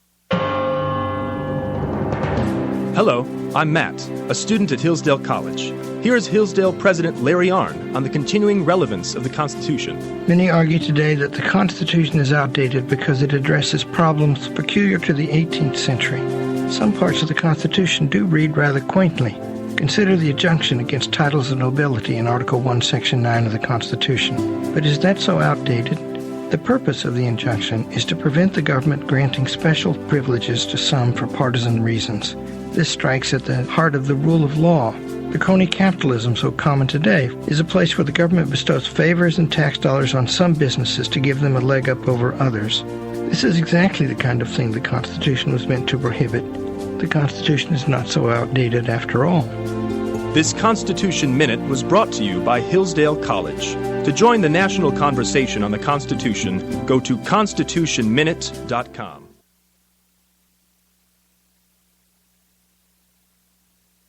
And welcome back to the Sackheads Radio Show live on the SHR Media Network. Thank you so much for joining us. You're welcome. Welcome to part 3. That wasn't for me? No, that wasn't for you. Welcome to part 3. This is where we really just start to get our gusto. Where you start to get your gusto. That's where your mom got her gusto. Sacco's mom got her gusto. Speaking of gusto, guess who doesn't have any right now? Good old Hillary Clinton. She's got gumption. A new book that just came out from the New York Times. A writer for the New York Times, of all people, wrote this. Why? Well, and we're going to get into why, because that is the big question to ask. But essentially, it alleges a ton of things. It just like the book from the Insider, the White House Insider, and now this is going to allege a bunch of things. But one of the biggest ones that it's alleging so far is that essentially she was using her position of Secretary of State, making promises to foreign countries and taking money in return for the Clinton Foundation, which will in turn fund her run to the White House. That's going to be totally okay, right? Well, yeah, why? I mean, there's nothing wrong with that whatsoever. When you can use your appointed position as Secretary of State to go to other countries to essentially wink, nudge, handshake, big meaty handshake, big old ham hock, and make political promises to these nations in returns for donations to your private organization to fund, which it will fund, her election campaign. I would think that would be illegal. No, it's fine. It's fine. Well, she hasn't gotten into trouble for anything anyways. Who's to tell her she can't? I mean, think about it. Bill, there's a comedian out there. I can't remember his last name. He's from Boston. His first name is Bill. I'll think of it in a few minutes. But he talked about Schwarzenegger when it came out about his affair. And it essentially says, this guy has never been told no. He's been in the zone his entire life. He started off as a bodybuilder, became the absolute one of the biggest action heroes on the face of the planet. That wasn't enough. He became the governor of California, barely able to speak the language. Who's going to tell this guy he can't have an affair with his maid? That would never even cross the line. He's been in his zone for years. Hillary's no different. She was removed from part of the prosecutorial team with Nixon, or the investigatory team, because unethical behavior. And the guy who was going after Nixon kicked her out for that. That's saying something. Then you have Whitewater. You have her association with Alinsky. You have the Monica. Monica. You have Monica Alinsky. Monica Alinsky. I wonder if it was his daughter. He was just trying to prove Hillary to get her strong. Right. Then you have, like I said, you had Whitewater. Then they're stealing furniture from the White House on their way out the door, acting like that's totally okay. Never held accountable for any of this. Right. She's never been held accountable, period. Well, what does it matter? What difference does it make? Right? So who's to tell her that as Secretary of State, she can't turn around and take money from foreign countries for promises for her own foundation? She didn't take it. Right. The Clinton Foundation took it. Right, which is a separate entity. I'm sorry. I totally forgot Benghazi in the emails. I forgot to throw that in there, too. How do you forget about that? I was just trying to get back to my point. So who's going to tell Hillary Clinton no? Sackheads. Right. Who should be telling her? Sackheads. A judge. Right. Maybe the prison guard. Eric Holder. The prison guard should be telling her, no, sorry, Hillary, you can't move to that square yet. You haven't had permission. It is amazing to me. No, Hillary, you can't smuggle hot dogs back to your cell. There. How did Bill get in again? It's a women's prison. Hey, guys. They know Bill. Hey, Big Willie style. He's high-fiving him as he's running down. Just happened to be here. Conjugal visit? Yeah. With Hillary? Oh, why is she at this one? I had no idea. I meant, yeah. I guess I'll go off to one of the other ones. I thought she was moved. I'm just here to keep morale up amongst the prisoners. But it is completely insane. The good part is it's starting to look like people are catching on. Her numbers. But why? Well, why would such a liberal organization like the New York Times report this? Because they don't want her. Right. Right. I think there's a huge push from the liberal side that they don't want her. They think she's going to be too moderate. And so Hillary, everybody's kind of crowning her. Even the Republican nominees are all kind of ganging up on Hillary right now. But she might not survive because she's taking heat from all of the Republican nominees so far. Rand Paul, Ted Cruz, Marco Rubio, they've all kind of ganged up against Clinton. And now she's taking heat from the left also. Well, and I don't know how she has a ton of cash, but with all these scandals coming out, and this is a liberal newspaper that's bringing this out, that's pushing it. And look how many scandals are hitting her. We haven't even hit 2016 yet on the calendar. It's not even November. It's nothing. Right. And the left is already going after her. Her own peeps, if you will, are attacking her. I've said it before and I'll say it again. I don't even think she makes the primary. And I don't know, because you have the other three big liberal names kind of going after Bernie Sanders, who's an independent, who has great chicken, right? Who's a great chicken. Right. He was a colonel. He was a colonel. Yeah. I'm not Wears sure. the white that's suit. unconfirmed. He's a white suit and the black. That's unconfirmed. Right. O'Malley, right. Webb, they're all going after Hillary in this right now, and I know they're trying to kind of level the playing field a little bit, but with this concerted attack between all of them, now the New York Times involved, these other liberal organizations attacking Hillary, plus the Republicans going after her, I don't know that she survives it. Yeah, no. She has a huge political machine. She has more money saved up than any other campaign in history. Right. She's ready to go. So she is ready to go. Interesting to see if a judge rules how much of that can be admitted, though. And there's still 48% of something like that of the who would still vote for her just because of her name. Yes. That's like, remember in the 70s when Pintos were exploding whenever the wind blew? Right. It's like people still be like, yeah, I get to buy it. It has the word Ford on it. Yeah, but they literally explode if you bump into a curb. Yeah, I'm still buying it. Right. I'm still going to buy the car that blows up because it has the name. It's all about the name, baby. Yeah. But we've seen that before with Obama, right? They didn't vote the candidate. They voted the image of Obama into office. They never asked about the candidate. They didn't know about him. Right. He told us what he was trying to do. We were going to fundamentally transform the United States of America, right? And they did. Yeah. But there was no vetting, and it's going to be the same thing with Hillary, I'm afraid. She's been vetted. I'm going to walk That's the problem. Back. She's been vetted, and look at all the crap that she's been caught up in. Mm-hmm. And yet she still has 48% of Dems who are going to vote for her. But that's totally okay. If you had a Republican with that much scandal, oh, forget it. They'd be destroyed. It would absolutely. be, and that shows you the with bias just one in the of these. media. With just one of these. Right. Only one. And it's the bias or a in the Republican media. president that passed a lot of these regulations and done all the executive actions to the extent that Obama has and the things that he's done. Yeah, it's going to be pretty crazy. A Republican would have been impeached. Yeah, absolutely. No, it's all about image and it's all about opinion. It has nothing to do with the facts. It's scary to me how far away from the facts we've gotten in this country and how as long as you have... We don't have an educated electorate. That's the problem. Well, but that's also by design as well. It is. You've watched the downfall of it. And I talked about it. Alfonso Rachel from Zoe Nation has a great video out right now, which essentially he talks about how the Democrats who are raging against the Republicans for not... black people are raging against Republicans for not giving them anything are essentially slave to Democrats. If you have a chance, you need to check that video out. But again, we've become a nation of just followers. And how many college students can't tell you who the vice president of the United States is? How can you not know? You figure beer pong, the college lifestyle, that's right up Joe's alley. You figured he'd be a legend.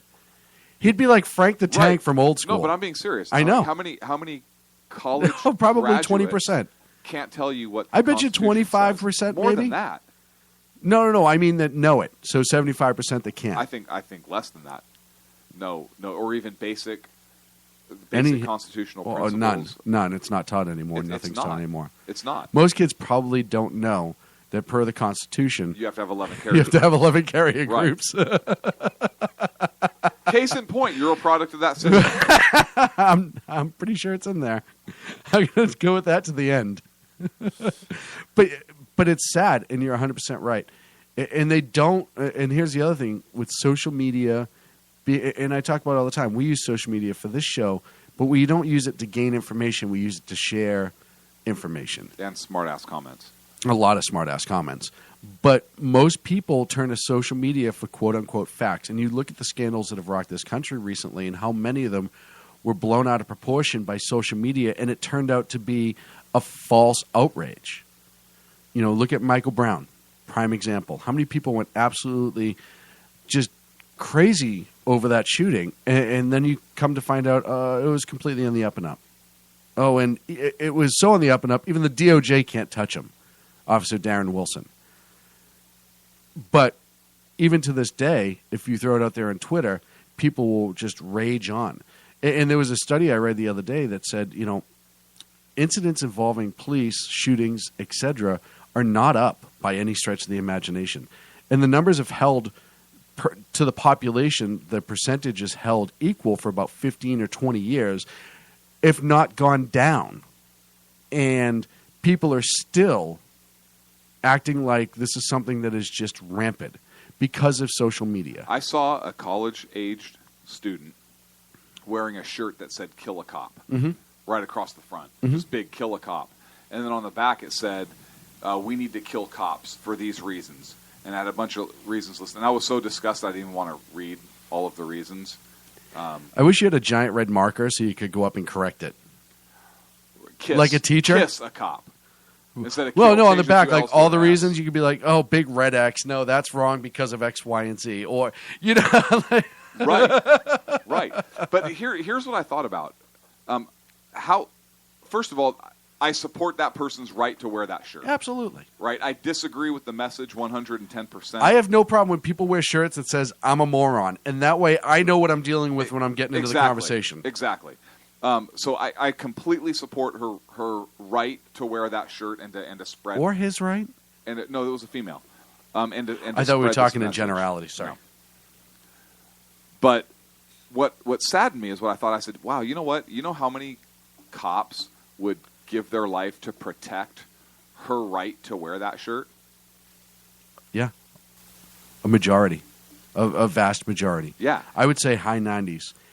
And so to have somebody wear that shirt and just with just such disregard, and just the thought that of just knowing that those men and women would do that for her right to do that, it kind of made me sick. Well, but that's the thing. They don't realize how many people, law enforcement, military, etc., protect their freedoms that they rail on a regular basis.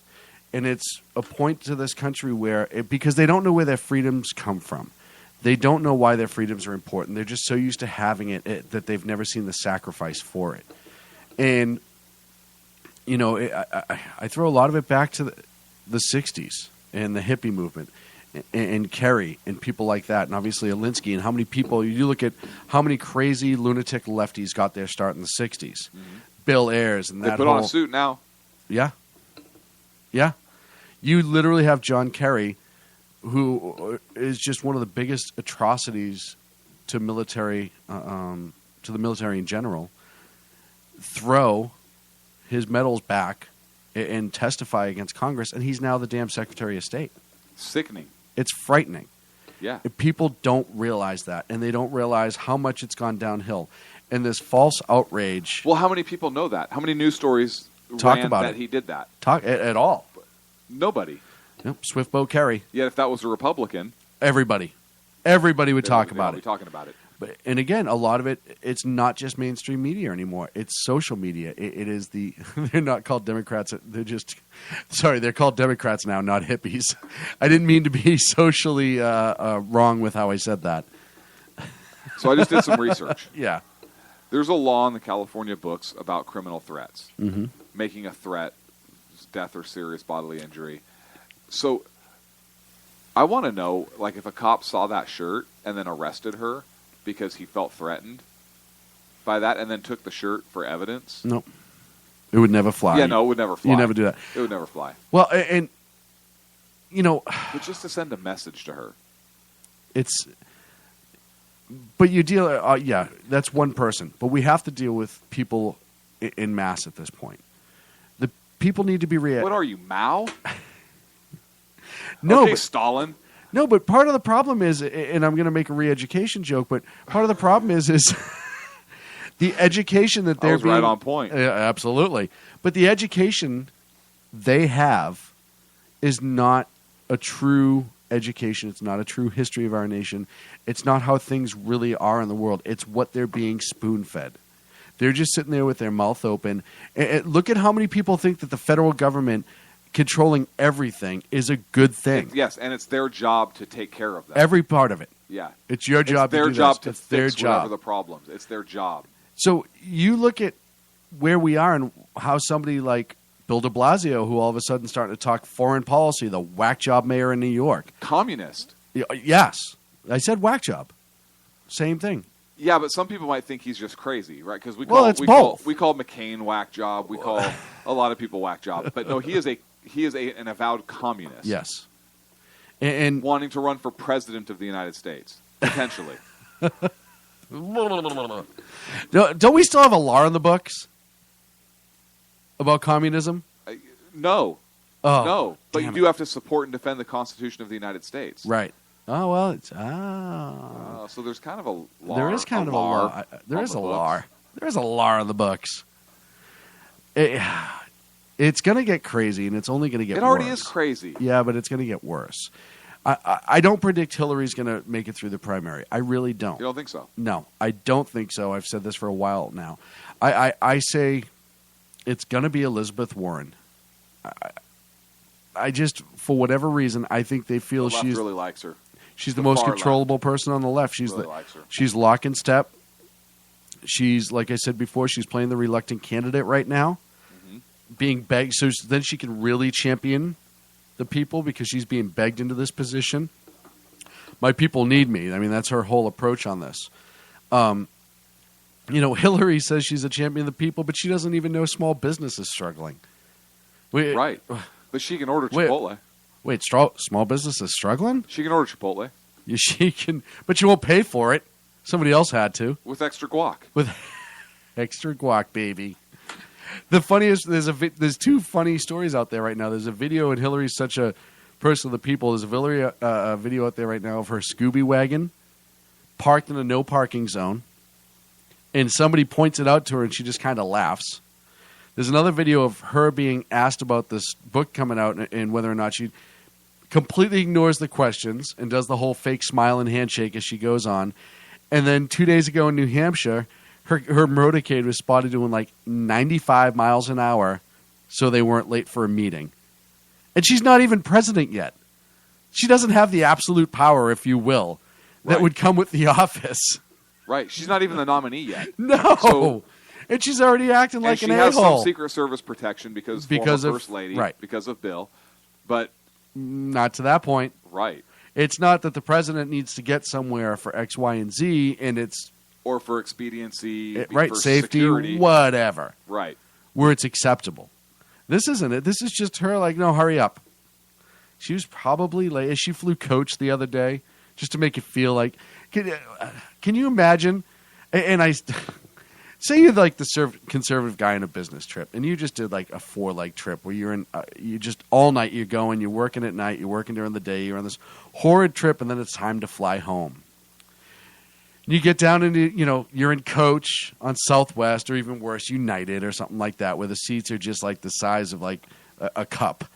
And you squeeze yourself into the seat and you're all cramped in, and then you look up. Like you in a lazy boy. Like me in a stadium. And then you look up and you're like, oh, I hope no one sits next to me. I hope no one's... Crap, is that Hillary Clinton? Oh, don't sit next to me. And then she comes in and she didn't just how there's responsibility on a plane. Like, this is my space, that's your space. Right. But that didn't happen. Right. Sat down, hey, I'm Hillary Clinton, blah, blah, blah, blah, blah, blah. Oh, can you hold my bag? Well, when I say hold my bag, I mean hold my bag. Don't drop it. Just hold my bag and shut up for a second. I have to send a text. I don't know if she really said this. I'm just throwing... It's an unconfirmed It's an unconfirmed idea. That but can you imagine? I just picture that poor person after this and then she sends the text and she looks over at you with hunger in her eyes and gravy dripping from her chin and says, I've always wanted to join the Mile High Club. Is there any and food then on you throw up a little bit in your mouth. Is there any food on this flight? Wait. What are we talking about? Is there going to be? But no, just can you picture the one time you have to fly home and she's like, oh, all of a sudden I'm going to fly coach. I'd be like, this seat's taken. She'd be like Forrest Gump getting on the bus. No, Mrs. Clinton, I don't think they allow bombs on this plane. She said it. She said it. She said bomb. You can't say bomb in a plane. Bomb, bomb, bomb, bomb, bomb. Even better, I just picture her yapping to this poor guy who works just working his ass off his whole life. She doesn't want to talk to the common folk. Well, no, because she's in public. She has to make it look like she's one of the people. So she's just throwing out her BS baloney lines. And they're in an emergency aisle because she probably sprang the extra $15 for the leg room. Right. And this guy's just looking at the handle at 30,000 feet. I can pull it. I could end this right now. I've never thought about it before. I don't agree. Would you strike up an inappropriate conversation with her? Everything I say is inappropriate. That's so why yes. I'm asking. Yes. What would you ask her? Just to put her off and to get her kind of off her game. Right off the bat? Yeah, right off the bat. What would you ask her? Benghazi. Would you? Oh, so you'd go serious. You'd go business. How do you sleep at night knowing that you allowed 4 people to die? You wouldn't go complete DB and just try and get her sideways. No, because you know what? If I had that one-on-one, I would want to have that conversation. I really would. I would want to get her so frustrated that either the truth would come out or the fangs would come out, one or the other. It'd be the fangs. And that's fine. Because the truth wouldn't come out. That's fine. Be interesting if you get her flustered enough. Listen, there's video out there of when she gets flustered. It'd be great. She has a tendency to snap. Hi, I'm Sean, Sack Kids Radio. Sack Kids Radio. Thanks for sitting down next to me. But after the cabin doors she's just in the middle of the two of us. And you're no, 10,000 feet. Yep. Just can't switch. I just pull out the recorder and put it in front of her. It's going to be a long flight, ma'am. But I have a few questions I need to ask you. First and foremost, how do you feel about your husband having an affair? Has that still bother you to this day or what? Right. Oh, no, I'm sorry. I don't mean to get you flustered. U.S. Debt Ambassador, I'll get to that one. Whitewater, We'll get to that one. 47 bodies. Hang on, we got a good one. This came in from one of our sources that wanted us to ask, since we just tweeted out that we were sitting next to you. After Monica, did you work to get better at oral? This came from somebody in our chat room. This wasn't us. That is listener at inappropriate on Twitter. I don't know, so but I'm going to apologize. We're one of the people. We're one of the people. Right. And we're just trying to get that vessel. We're a vessel for people to ask questions to you. So I'm going to move on. Let's go all the way back. I'll get to Alinsky. Why were you kicked out of the investigation with Nixon? Just start there. And just watch. That she may pull the handle on the emergency row at that point. That would be. But she has her own handpicked media contingency that travels with her, that she speaks to directly. Right. And that's the only one she's answering questions for. All the other media people that show up at these events and shout questions at her, essentially, she is not answering them. Great airplane reference in the chat room. Looks like I picked the wrong day to stop using cocaine. Have you ever been that's what she would say? Yes. Yes. Perhaps. Jimmy, have you ever been in a Turkish prison? Gladiator movies? Do you like gladiator movies? Look like I picked the wrong day to stop sniffing glue. Such a classic. You know what? That movie you watch now, and it still holds water after all these years. It is just so insane. And the funny part about it is, maybe it was part 2. It doesn't really matter. They were talking, like the terrorism thing came up, and it was the Iranians, right? Where I'm like, it just keeps repeating itself, right? Like it never ends. We've talked about that. Oh man! But yes, I think an O'Malley challenge would be interesting to Hillary because he's been a supporter of hers forever. Yes, and now he's really shot venom at her. Yeah, essentially said he hasn't come out and challenged her directly yet in terms of. Well, he's pretty much said he doesn't think she's qualified. No. But what I meant was he hasn't thrown his hat in the ring officially. Right. To Nobody challenge has. yet. Nobody has. But he's the one who they don't have the money to. O'Malley does. I think.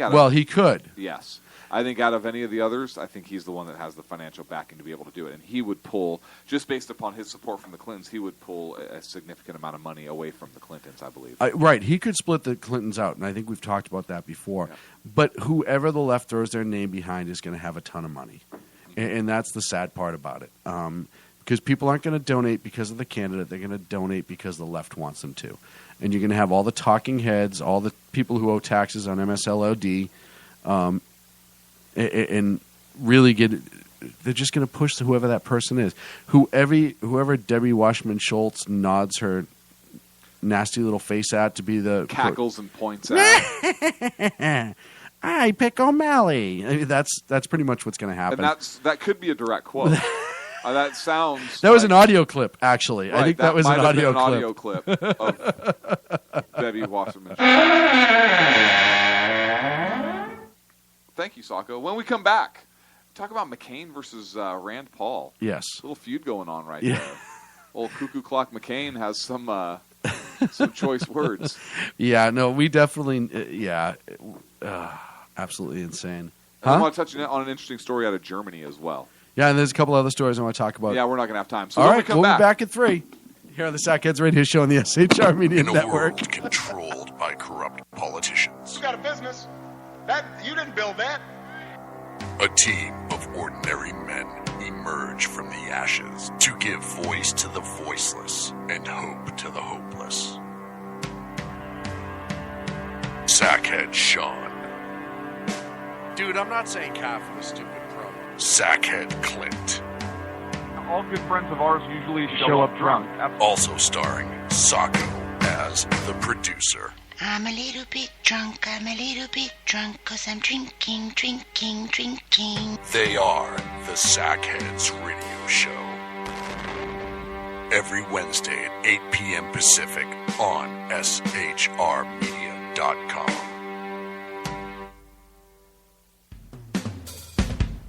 This is Tammy Jackson, inviting you to join me on the Tammy Jackson Show every Tuesday night at 7 p.m. Pacific on the 405radio.com. Put down that remote and tune into the show that covers politics, guns and the Second Amendment, religious liberties, sanctity of life, the military, and more. I host newsworthy guests and work hard to be a conservative radio show that's not like all the others. So save Tuesday nights at 7 p.m. Pacific from me, Tammy Jackson, on the 405media.com. Who listens to the Andrea Kaye Show? Let's find out as we eavesdrop on listener Roger Johnson in Encinitas. You know, if our policy is going to be bring any child who comes across the border and says coordination, we have to take them in. Okay, so apparently Roger fell asleep in the middle of my brilliant political tirade, and now he plans to sue me because I put him on the air, sleeping. Obviously, he's a liberal. Snoring, not an option while listening to The Andrea Kaye Show, Tuesday mornings at 11 on Financial News and Talk. You know I'm right. Y'all know I'm right. Hello, I'm Matt, a student at Hillsdale College. Here is Hillsdale President Larry Arnn on the continuing relevance of the Constitution. Many argue today that the Constitution is outdated because it addresses problems peculiar to the 18th century. Some parts of the Constitution do read rather quaintly. Consider the injunction against titles of nobility in Article 1, Section 9 of the Constitution. But is that so outdated? The purpose of the injunction is to prevent the government granting special privileges to some for partisan reasons. This strikes at the heart of the rule of law. The crony capitalism so common today is a place where the government bestows favors and tax dollars on some businesses to give them a leg up over others. This is exactly the kind of thing the Constitution was meant to prohibit. The Constitution is not so outdated after all. This Constitution Minute was brought to you by Hillsdale College. To join the national conversation on the Constitution, go to constitutionminute.com. And welcome back to the Sackheads Radio Show, live on the SHR Media Network. Thank you so much for joining us. You're welcome. Thanks. No, you just thanked me. You can't thank No, me. really, I'm not really talking to you. We've kind of talked about that off the air. But good, you had a story or something. No. Okay, good. No, go ahead, smart Alec. So there's a judge out of... So John McCain.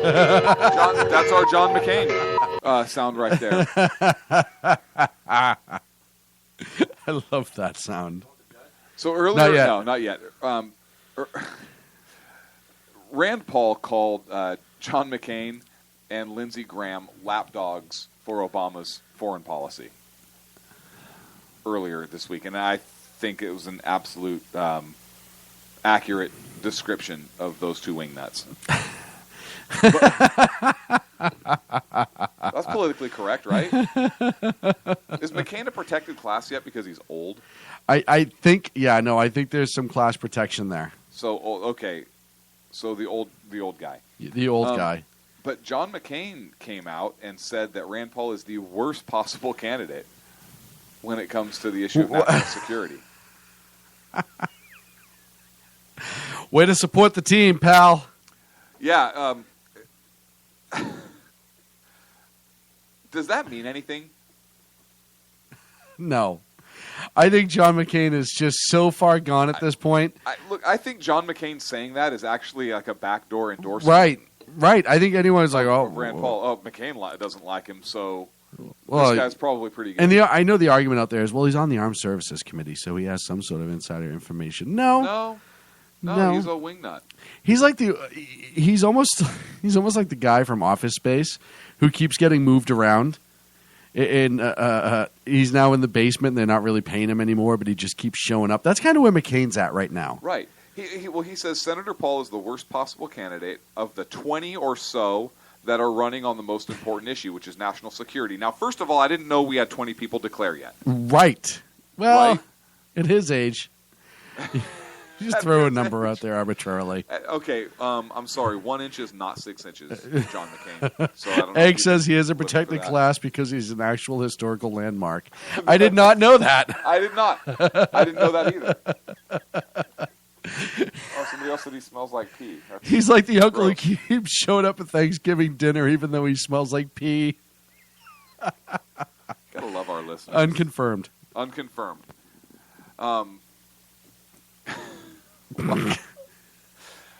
He was asked if he would support Paul if he were the nominee against Hillary Clinton, and he said, well, yeah, I would support the nominee for my party. I'm a loyal Republican. I would hope that good sense would prevail here because the realities of the world today do not allow for an isolationist policies. Uh-huh. So basically he said George Washington is full of crap. Well, and basically my headline, if I wrote this story, would be John McCain hates George Washington. That is kind of perfect. That would be my headline. That's how I would spin this story if I were in the media. But here's what else he said, and this tells you who John McCain is. He's essentially saying that it doesn't matter what the Republicans do, I'm on board. Right. It doesn't matter what Mitch McConnell or Reince Priebus or whoever it is, wherever they point is where I'm going, which tells you that he's not a man of principle anymore. He's a man of party. And he's scary. Yeah, but we've known that for a while. But it's just worse. Is it just me, or is he looking more and more like Emperor Palpatine from Star Wars? Excellent. Doesn't he? Good. Have you seen a recent picture of him? Yes. You put him side by side, you put a cloak on him, he's good to go. I nailed it, right? Yeah, Darth Sidious. Yeah. I need some props then, Sean. Senator Sidious. Senator Sidious.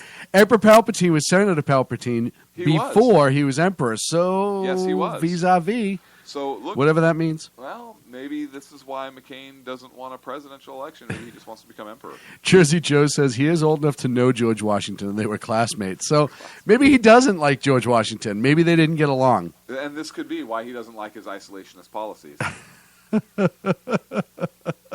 You lived it firsthand. Maybe we should be listening to McCain. Maybe McCain is who put the aircraft carrier requirement into the Constitution. He is on the Armed Services Committee. He probably was back then, too. That's why. Exactly. See, it's all coming back now. Everything is it's on the hidden amendment. Makes sense.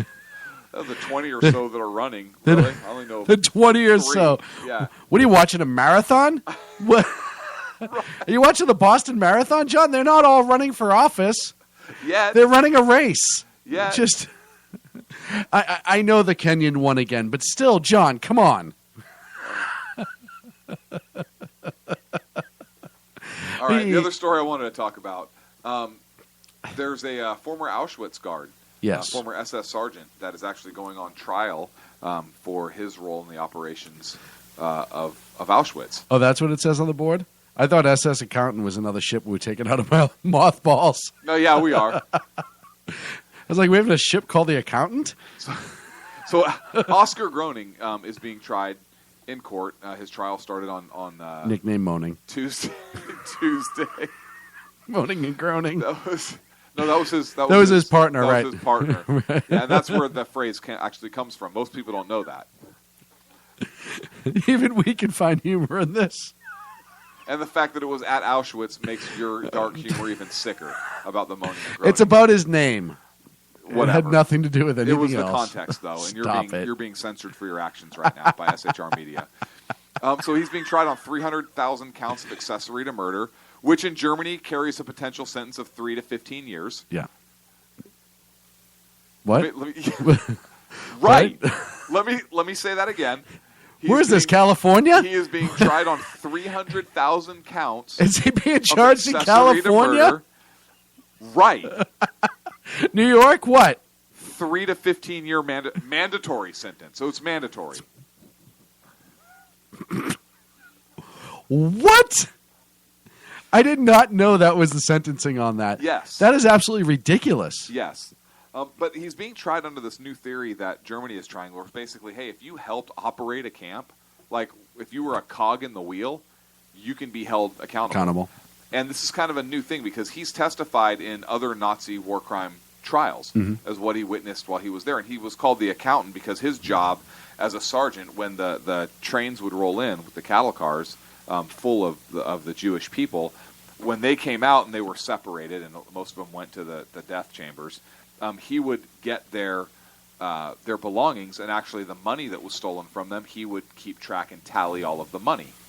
So although he never had any direct part of the killing, they're still trying him under the theory of, well, you helped by operating the camp as a member of the SS. You worked there. So basically because you worked there, you are an accessory to the atrocities that happened there.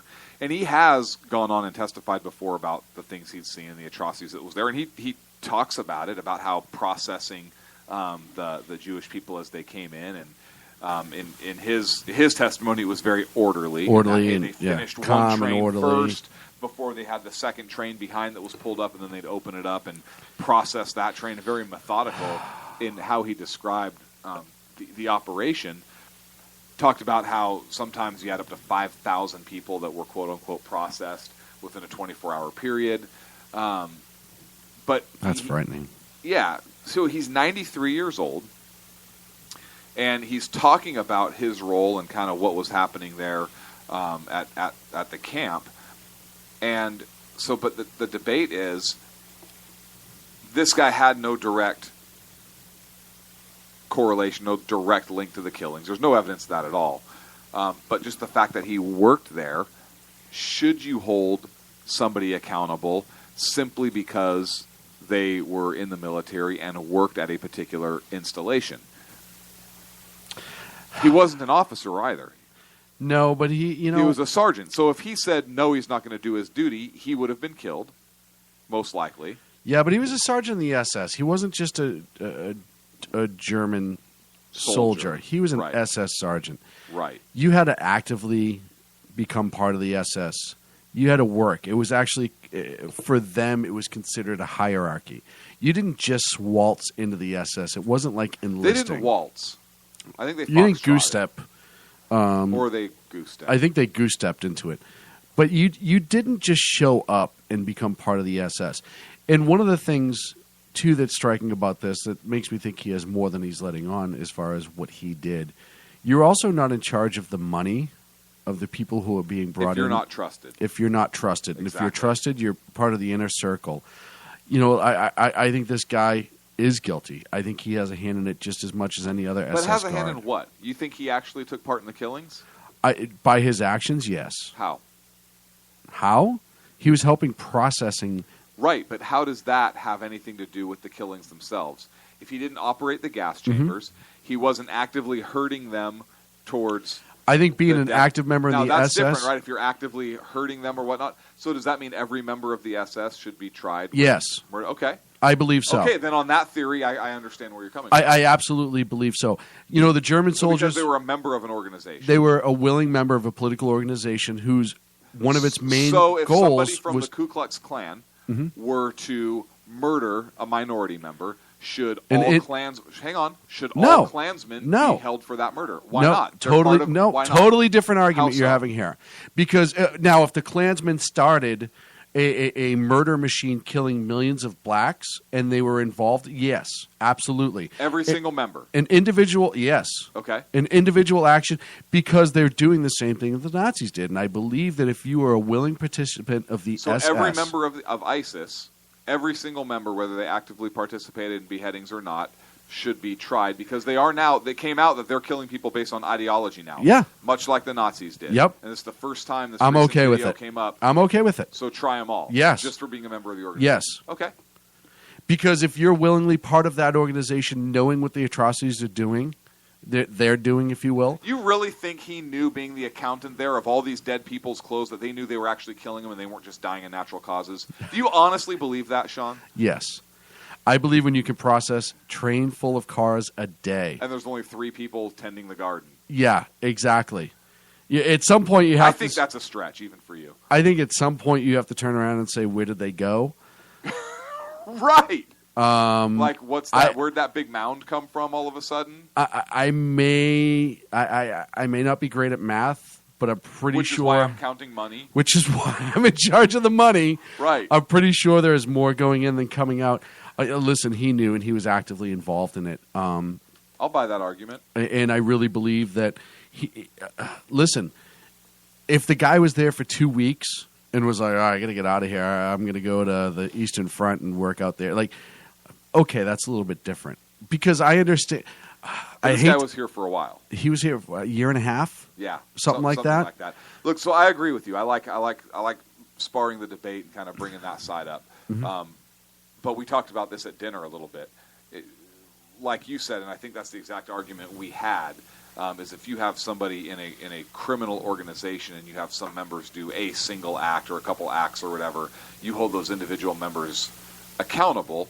But once the organization starts profiting from that, or you have an organizational conspiracy to commit mass crime, murder, genocide, anything on you that. hold all members of that organization responsible because they knew exactly what was going on. It wasn't like a German citizen or even a German soldier who's fighting the war for his country, not really knowing or understanding what the atrocities were, or like members of the Luftwaffe who would purposefully try and stay with downed American pilots so that they weren't captured by the SS or the Gestapo because they'd be treated differently. Those sorts of things, completely different animal.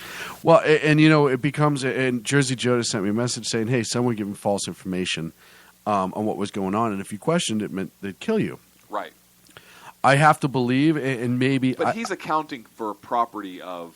Right, and listen, I wasn't in his situation. Right. And I don't know if I would be able to, but I'd like to believe that with the morals that I have in my life, his testimony, he says himself that, no, he knew you had people that would be separated. They would go to the death chambers, and then others would be released. Most of them would go through the death chambers. And he says himself that he is, quote, morally guilty. His term, not the court's term. Right. He said it's up to the court to find him legally guilty. He says he considers himself morally guilty, but it was up to the court to decide if he's legally guilty or not. So he knew what was going on, and yet he maintained an active participant as a member of the SS. And he was even a little detached as he describing some of the scene being orderly and so forth, which is a completely different account than what the victim had. There was a victim who was ripped away from her mother, her and her twin sister, when she was 10 years old at the camp. Now, she didn't identify him specifically, but his own testimony puts him at the ramp. Right, he was there. He definitely was there. Absolutely. And you know, the testimony, you've seen a lot of this out of the Nazis that have testified, saying it was very orderly, because I think for some reason in their head that makes it a little bit more okay that they weren't just ripping families apart and killing them, et cetera, et cetera. I don't know why that excuse comes up, but you've heard that before in these trials. But all the victims have said the same thing. It was pandemonium. The dogs are barking. They're being kicked out, literally physically beaten off the trains. Families, the girl who testified said she was torn away from her sister and never allowed to say goodbye, and never saw her again. These sort of things. So, you know, I'm going to have to go with the victim on that. Obviously, I wasn't there, but we.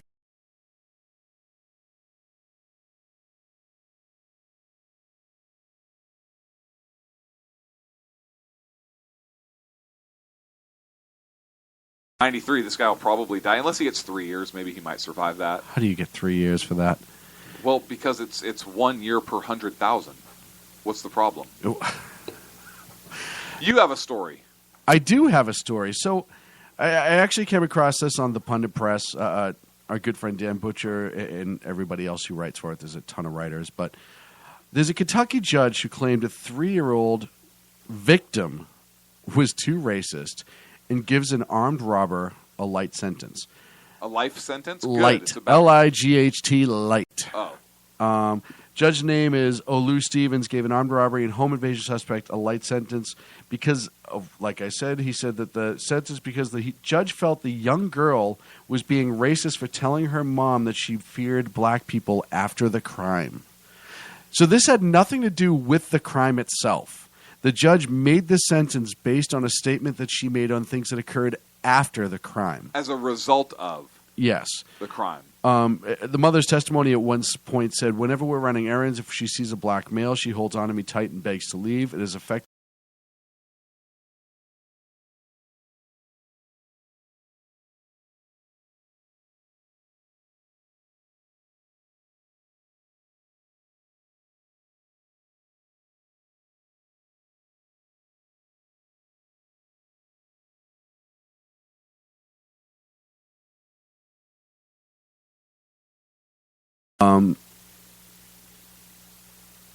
Did the prosecutor give a statement on that? I'm trying to find it here in the story. George Wallace, he pled guilty to the robbery. He was brought before the judge on February 4th. And the parents who were scolded by the judge and not allowed to scold Wallace.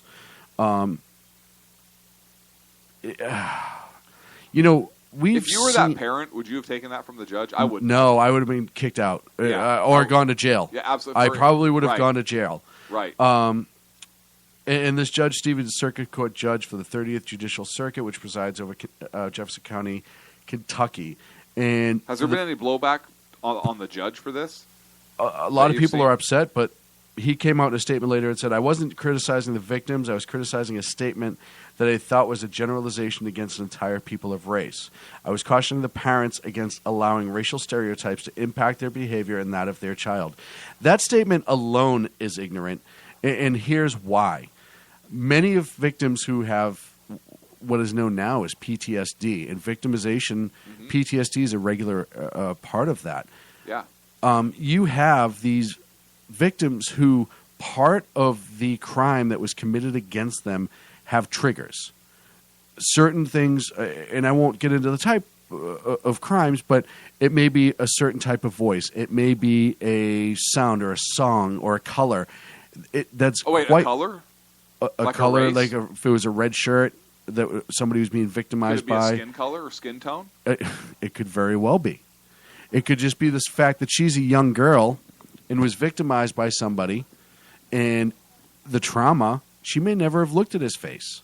She may only have saw his figure overall. Or his skin tone. Or his skin tone. That's what I mean, though. And that alone, yeah, you know what? This girl probably will need some sort of help. And if it was a Hispanic male, a white male, it could have had the same impact. Absolutely. It just happened to be Asian male. black, right. Like you said, it could have been anybody. Exactly. And you know what? I don't know how. Well, this is a different one. That's two different clips, Sacco. He's Johnny on the spot tonight, huh? He is. I like it. I want to end on that last one. I want to end on that last one, too. But there's been pounds of study, if you will, done on what triggers in victims. And the fact that this judge is so ignorant and to even make this statement. I think the judge let his own personal get in the way. Yeah, his own personal belief system get in the way. And now you have politics on the bench, in a way. Parenting on the bench. The bench is raising the children, or trying to. Well, you have a judge lecturing the victims and the parents about their 3-year-old who is legitimately scared because of the actions of this scumbag, dirtbag.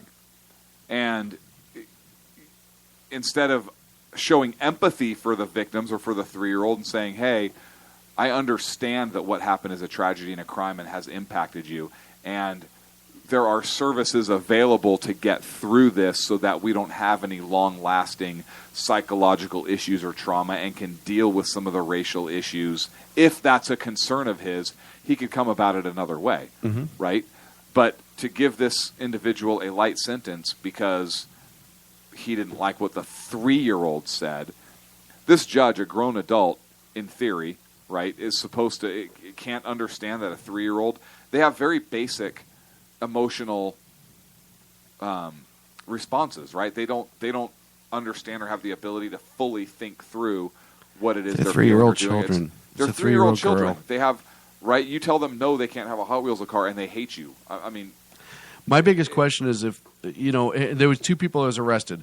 The second guy was already on probation for robbery, and he's doing an automatic 10-year sentence. The first guy looks like got probation for this. armed home invasion. Armed home invasion, which is funny because it looks like the judge took to Facebook afterwards to talk about this. And real quick, he says, court brought it in front and center this week. The case involved a burglary. No, it involved a home invasion, which is totally different. Totally different. And the victims were a young couple and their 3-year-old child. The written victim impact statement on behalf of the child read as a result of the offense committed against her parents in her presence. So now because she's 3, she wasn't a victim as well?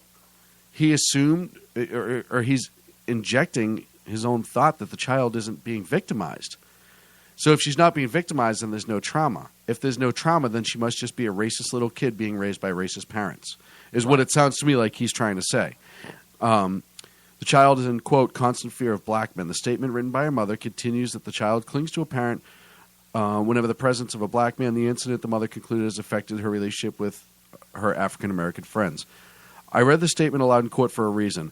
It was a little surprise to me that neither parent nor the child was present in court for sentencing. No, it's not at all surprising. The parents don't want to bring their child back into that situation. Right. The trauma. Why would you want to bring the child in there to see this guy who for more traumatized her trauma already? Right. And even regular victims, why would they want to go see somebody that traumatized them? Unless they have to for the court proceedings. Right. Some people deal with that type They of stress don't want to where see they it. don't want to go see that person again or be in their presence. They go because they have to testify. Unbelievable. After all, he goes on to say, the defendant and the judge were amongst the individual the 3-year-old fear as a result of the crime. Do 3-year-olds form such generalized stereotypes and racist opinion of others? Yes. Generalized stereotypes. He not says, racist. I think not. Perhaps the mother had attributed her own views to her child as a manner of sanitizing them.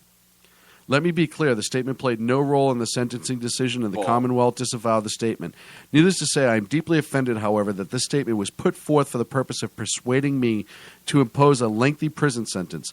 Had the perpetrator been white, I doubt it would have been suggested. I doubt it would have resulted in such a gross generalization. The race for a perpetrator of a crime is not a reason or excuse to fear an entire race of people. It is! At 3 years old? Yes, it most certainly is. At 3 years old, it absolutely can be. Have you ever brought a 3-year-old to a haunted house? Yeah, and they're actually blown. They hate ghosts. Right. Like all ghosts. All ghosts Even afterwards. Casper, who's a friendly ghost. He went on to say, we must stand to fight in whatever form. As a judge, I do my work without regard of race. It is incumbent on me to confront and dispose of language based on racism and stereotypes. We should all do our part to eradicate such nonsense. And let me be clear, silence does nothing to contribute. It simply sends a message to such views are acceptable and fear. So he gives a somehow lengthy excuses statement wrong. on bullshit, right? He gives a lengthy. He actually wrote that at the end. Right. He gives a lengthy statement on race relations, but nothing regarding to victimology or to the problem with people victimizing others or the violent crimes here. Right. Nothing about that. It's all about the race, this 3-year-old's reaction. And I don't know the law in Kentucky, but how about part of the restitution or whatever goes to getting this child some sort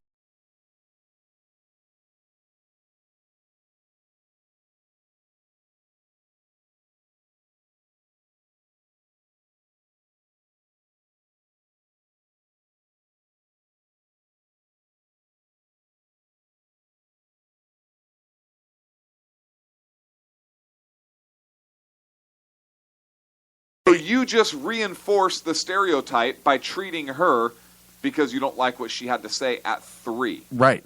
Good job, Judge. And you won't even accept the fact that this girl, as part of her trauma, could have developed this belief. Right. Good job, and the mother Good said, job, Your Honor. Way to miss an opportunity because you could have pulled her in the back chambers, right? Hey, I'm really sorry. Save the whole gentleman. situation. Right. I'm really sorry. He single-handedly could have turned it around. Absolutely. He could have taken that opportunity to do that. I want you to know that I know how this affected you, sweetheart. Not all people.